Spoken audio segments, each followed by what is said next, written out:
Hello everyone. बहुत लोग previous year question कैसे सॉल्व करना चाहिए जेई के उस पे बहुत डाउट्स पूछ रहे थे, तो मैंने सोचा एक डिटेल्ड वीडियो बना देते हैं। तो बिना किसी टाइम वेस्ट किए शुरू करते हैं। देखो, तीन मेन क्वेश्चंस तुम्हारे मैंने देखे हैं जो डाउट है कि कब हमें प्रीवियस ईयर क्वेश्चन करने हैं, हाउ टू डू दूस प्रीवियस क्वेश्चन, कैसे करने हैं, और हाउ मेनी टू डू, कितने करने हैं। अच्छा, ये तीनों क्वेश्चंस को एड्रेस करते हैं इस वीडियो में, और कुछ स्ट्रैटेजीज भी बता दूंगा जो मैंने फॉलो करी थी जिससे मेरा रैंक ड्रास्टिकली इंप्रूव हुआ था। ठीक है, प्रीवियस ईयर क्वेश्चन करके, टाइम्ड फैशन में करके, और कब करके। ये तीनों ऐसे पॉइंट्स है ना जिससे रैंक बहुत ड्रास्टिकली इंप्रूव होती है। तो देखो, दो चीज होंगी अभी इस मोमेंट पे। या तो तुम्हारा ऑनगोइंग चैप्टर की पीवीक्यू की बात कर रहे होंगे हम, या फिर कोई प्रीवियस चैप्टर जो तुम्हारा छूट गया था उसकी बात कर रहे होंगे। सबसे ज्यादा हमारा फोकस किस पे होना चाहिए? ऑनगोइंग चैप्टर पे, क्योंकि अभी तुम उसकी थ्योरी पढ़ रहे हो, उसके क्वेश्चंस लगा रहे हो। तो ये सबसे सही टाइम है उस चैप्टर को स्ट्रॉन्ग करने का, बाद में कभी नहीं सही होगा आपको टाइम। ठीक है, तो इसका मतलब सबसे पहले ऑनगोइंग चैप्टर के जेई मेंस के प्रीवियस ईयर क्वेश्चन सबसे ज्यादा इंपॉर्टेंस पे होने चाहिए हमारे। अच्छा, क्योंकि चलते हुए जब तुम पीवाईक्यू करोगे ना कि जो एक्चुअल पेपर में आए थे, तुम्हें उससे कॉन्फिडेंस आता है कि हाँ ये चैप्टर मेरा स्ट्रॉन्ग हो रहा है। ठीक है, कौन से प्रीवियस ईयर क्वेश्चन करने हैं? चैप्टर वाइज करने हैं, जो चैप्टर कर रहे हो लेटेस्ट ईयर से पीछे जाना है। ठीक है, एक चीज का ध्यान रखना, जिस भी ईयर की तुम प्रिपरेशन कर रहे हो उसके 2 साल पीछे के पेपर बिल्कुल छोड़ देना। मान लो तुम 2025 की तैयारी कर रहे हो तो 23 और 24 के पेपर छोड़ दो। तो मान लो तुम 2025 की कर रहे हो तो 2023 और 24 के तुम छोड़ दोगे, और उसके पीछे के जितने पेपर है ना, यानी 2022 से लेके पीछे तक के, ये सारे पेपर तुम करोगे। ठीक है, प्रीवियस ईयर क्वेश्चन 2022 से लगाओ, फिर 21 के, फिर 20 के, चैप्टर वाइज ऐसे करते करते पीछे जाना है। ठीक है, और जो दूसरा पार्ट है, जो चैप्टर तुम्हारे छूट गए थे उनकी बात करते हैं अब। इनके लिए क्या सेम टेक्निक है? हल्की सी अलग है, एक चीज का ध्यान रखना।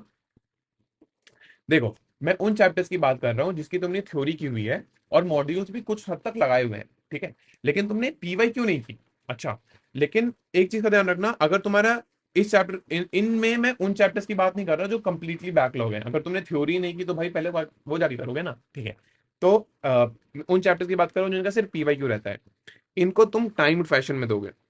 अच्छा, ठीक है। देखो, ऐसा क्यों होगा? क्योंकि वो जो चैप्टर्स हैं कहीं ना कहीं तुमने एक टाइम पे उन्हें पढ़ा था, तुम्हें उनकी रिवीजन की भी जरूरत होगी, और इसी बहाने तुम पीवाईक्यू भी कर लोगे। टाइम फैशन लगाओ जेई मेंस के पेपरों को। पेपर से मेरा मतलब क्वेश्चन है, ठीक है, मैं बार बार पेपरों पेपरों बोल रहा हूँ, मतलब क्वेश्चन है। तो फिर इसमें आइडियली तुम्हारा कितना रहना चाहिए? फिजिक्स और मैथ्स में तुम 25 क्वेश्चन तो लगाना सीख लो आखिरी तक आते आते 1 घंटे के अंदर, क्योंकि आइडियली तुम्हें इतने क्वेश्चन सॉल्व करने हैं मेंस के। ठीक है, शुरुआत तुम 20 से कर सकते हो, लेकिन धीरे धीरे अपने आप को पुश करो। और केमिस्ट्री के अराउंड 35 तो तुम एम करके ही चलो यार। ठीक है, फिजिकल में ऑब्वियसली थोड़ा ज्यादा कर सकते हो, मतलब टाइम थोड़ा ज्यादा ले सकते हो, लेकिन आइडियली तुम्हारा 35 क्वेश्चन सब मिक्स करके ना, 35 क्वेश्चन 1 घंटे में बनाने तक का स्पीड हो जाना चाहिए। धीरे धीरे बढ़ेगा, कोई दिक्कत की बात नहीं है। इसमें भी सेम चीज तुम्हें ध्यान रखनी है कि 2022 से पीछे तक के सारे पेपर करने हैं। अगर तुम 25 के करने लो, 2 ईयर छोड़ दो, उसके पीछे के सारे पेपर करो। टाइम लगाओ, एक टाइमर लगाओ अपने सामने, बुक खोलो, पीवाई क्यूज की क्वेश्चन साथ साथ करते जाओ। बहुत अच्छा। अब मैं एक काम करता हूँ, तुम थोड़े कंफ्यूज हो रहोगे कि एग्जैक्टली करना कैसे है, तो एक एग्जांपल लेके बताता हूँ एक्चुअल बुक से तुम्हें सॉल्व कैसे करना है, मैं कैसे करता था। तो अब जेई मेंस के जो पीवाई क्यू है वो एग्जैक्टली करने कैसे है, मैं इस बुक की मदद से एग्जांपल लेके तुम्हें समझाऊंगा। तो ये बुक दिशा पब्लिकेशन से है। प्रीवियस ईयर क्वेश्चन जो 144 पेपर्स को 31 चैप्टर्स में ऐसे डिवाइड किया हुआ है काफी अच्छे से। They are also the kind sponsor of this section of the video. तो देखो, अब क्या करना है ना, मान लो तुम हाइड्रोजन चैप्टर का कर रहे हो प्रीवियसली। अब इस किताब की मुझे एक खासियत बहुत अच्छी ये लगती है कि इन्होंने टॉपिक वाइज सेग्रीगेट किया हुआ है हर चैप्टर को। ठीक है, तो मान लो तुम्हें हाइड्रोजन के अंदर पहले प्रिपरेशन और प्रॉपर्टीज ऑफ हाइड्रोजन पढ़ाया गया, तुम ऑनगोइंग चैप्टर के साथ साथ ये क्वेश्चन साथ में निपटा सकते हो। जो मैं तुम्हें स्ट्रैटेजी बताई थी ना ऑनगोइंग चैप्टर्स की, तो वो अच्छे से निपटा सकते हो। फिर टॉपिक 2 पढ़ाया गया, फिर टॉपिक 3 पढ़ाया गया, इस तरह से तुम्हारा चैप्टर ऑनगोइंग हो गया। अब मान लो तुम कोई ऐसा चैप्टर करना चाहते हो जिसको तुम्हारा बैकलॉग था और तुम पीवाईक्यू नहीं कर पाए थे। चलो फॉर एग्जांपल एस ब्लॉक किया। अब तुम क्या करो, ये तुमने सेक्शन ऑफ एस ब्लॉक खोल लिया, तुम टाइमर अपने सामने चलाओ और क्वेश्चंस एक सिरे से इसके निपटाते जाओ। ठीक है, अब टॉपिक वाइज सेग्रीगेटेड है तो तुम क्या कर सकते हो, जानबूझ के टॉपिक मिक्स भी कर सकते हो कि मैंने टॉपिक 1 के 5 क्वेश्चन लगाने हैं, टॉपिक 2 के 5 क्वेश्चन, टॉपिक 3 के 5 क्वेश्चन, इस तरह ऐसे करके। अब मैं ये पर्सनली खुद करता था। मैं क्या करता था, फिजिक्स केमिस्ट्री मैथ्स तीनों की पीवाई क्यूज खोल लेता था। मैं बोलता था यहाँ से 10 क्वेश्चन करूंगा, यहाँ से 10, यहाँ से 10। तो मुझे क्या दिमाग में सेट हो जाता था कि अच्छा मुझे टॉपिक्स को स्विच भी करना है जब मैं टाइम फैशन में टेस्ट देता था। ये करने के बाद आंसर एक जगह लिखो, यहाँ से मिला लो। इन्होंने काफी डिटेल में आखिर में सॉल्यूशंस भी दिए हुए हैं, तो फिर जो जो चैप्टर्स जो जो प्रॉब्लम्स तुमसे नहीं हो पाए, काफी अच्छे और डिटेल्ड सॉल्यूशन है। तो ये किताब मैंने पर्सनली खुद भी गो थ्रू करी है और मुझे तो काफी अच्छी लगती है, क्योंकि दो बहुत अच्छी चीजें लगती हैं, इनके सॉल्यूशन काफी डिटेल्ड है, और दूसरा टॉपिक वाली चीज मुझे बहुत अच्छी लगती है कि इन्होंने टॉपिक वाइज दिया हुआ है, तो ऑनगोइंग चैप्टर में जो भी टॉपिक, स्पेसिफिक टॉपिक तुमने पढ़ा वो तुम कवर कर सकते हो। और स्टार्टिंग में इन्होंने यहाँ पे काफी डिटेल्ड एनालिसिस भी दी हुई है कि कौन से टॉपिक से किस तरह के प्रॉब्लम आते हैं और कितने आते हैं, तो ये तुम्हारी काफी हेल्प हो सकती है। तो डिस्क्रिप्शन वगैरह से you can go ahead and buy this one. ठीक है, अब मेंस का क्लियर हो गया कैसे सॉल्व करना है। अब इसके बाद देखो, अगर तुम्हारा जो ऑनगोइंग चैप्टर है उसके तुमने मेंस के प्रॉब्लम अच्छे से लगा लिए और तुम्हारे इतने ज्यादा बैकलॉग वाले चैप्टर नहीं है, तो फिर देखो तुम क्या करोगे कि तुम यहां से जेई एडवांस के प्रॉब्लम भी सॉल्व करने लगोगे। अच्छा, चैप्टर के साथ साथ ही ये भी प्रॉब्लम सॉल्व करने की कोशिश करो। दो केस में आओगे इस वाली ब्रांच में, जो लेफ्ट में है ना, इसमें दो केस में आओगे। अगर राइट वाली ब्रांच है तो मैंने सिर्फ जेई मेंस की प्रॉब्लम कर पाया ऑनगोइंग चैप्टर में, कोई प्रॉब्लम नहीं है, कोई दिक्कत की बात नहीं है। मैंने खुद नहीं किए थे, मैंने खुद आखिरी में किए थे, बताऊंगा अभी डिटेल में आगे, ठीक है। लेकिन अगर ये जो लेफ्ट वाली ब्रांच है इसमें तुम कब आओगे कि अगर तुमने तो जेई मेंस के सारे सवाल लगा लिए, एक केस तो वो है। दूसरा कि तुम्हें बहुत इजी लगने लगे जेई मेंस के सवाल, ये बहुत स्टैंडर्ड से हैं, रिपीटेटिव हो रहा है, मैं उतना चैलेंज नहीं हो रहा, तो फिर तुम जेई एडवांस के भी पेपर लगाने शुरू करो उस चैप्टर के लिए, ठीक है। तो हाँ, अच्छा हाँ, लेकिन एटलीस्ट 2018 तक तो आई वुड से लगा ही लेना, कहीं 2000 मतलब 15-20 क्वेश्चन करके कह रहे हो कि अब मैं एडवांस के लगाऊंगा मेंस के, हो गए एटलीस्ट एक सेट नंबर ऑफ क्वेश्चंस लगा लेना, ताकि तुम्हें आइडिया अच्छे से लग जाए कि क्या क्या आ सकता है। तो फिर तुम जेई एडवांस करोगे। इसमें भी एक चीज का ध्यान रखना कि 2016 से लेके ना 2000 जिस भी ईयर में तुम पेपर दे रहे हो उसके एक पीछे तक ये सारे पेपर तुम्हें बिल्कुल नहीं करना, ठीक है। ये वाले पेपर तुम्हें नहीं करना। तुम्हें 2015 से लेके उसके पीछे के जितने पेपर्स हैं, इसको सारे इसके सारे क्वेश्चन तुम्हें चैप्टर वाइज साथ साथ लगा लो, अगर तुम जे एडवांस के भी साथ साथ लगा पा रहे हो तो, ठीक है। ये छोड़वा क्यों ना आप बीच बीच में, बताता हूँ अभी आगे, ठीक है। अब देखो, अगर नहीं लगा पाए तो कोई प्रॉब्लम की बात नहीं है, कोई टेंशन की बात नहीं है। अब ये पे यहाँ पे हम एक ब्रेक लेते हैं। ये सारा तुम्हारा हो गया। अब इस सब के बाद ना हम आ गए अपने जेई मेंस के बहुत पास। तो अब ये तुम्हारा फर्स्ट अटेम्प्ट होने वाला होगा जेई मेंस का, और फर्स्ट अटेम्प्ट में अराउंड तुम्हारा 1 मंथ लेफ्ट होगा, तब इस टाइम स्टैम्प पे आ जाओ।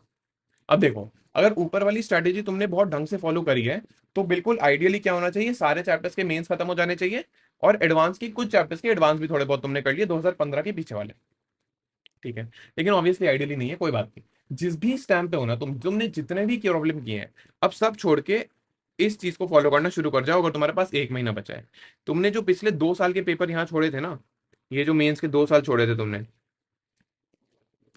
इसके पेपर तुम लगाओगे अब फुल 3 आवर PYQs अपने जस्ट पिछले वाले ईयर या फिर उसके जस्ट पिछले के पिछले वाले ईयर के, ठीक है। और फिर उसका तुम बैठ के उसी दिन एनालिसिस भी करोगे। ये 1 महीना अगर तुमने कर लिया ना, तुम्हारा ड्रास्टिकली रैंक इंप्रूव होगा। अब देखो, जो भी चैप्टर अगर तुम्हारा छूटा है, तुम्हें देखेगा इसका सवाल आता है, उसके बाद उसकी थ्योरी जाके पढ़ लो, तुम्हें इससे बहुत क्लियर कट दिखने लगेगा कि कौन से चैप्टर से सवाल आता है, किस टाइप का सवाल आता है, और मैं वो करूंगा।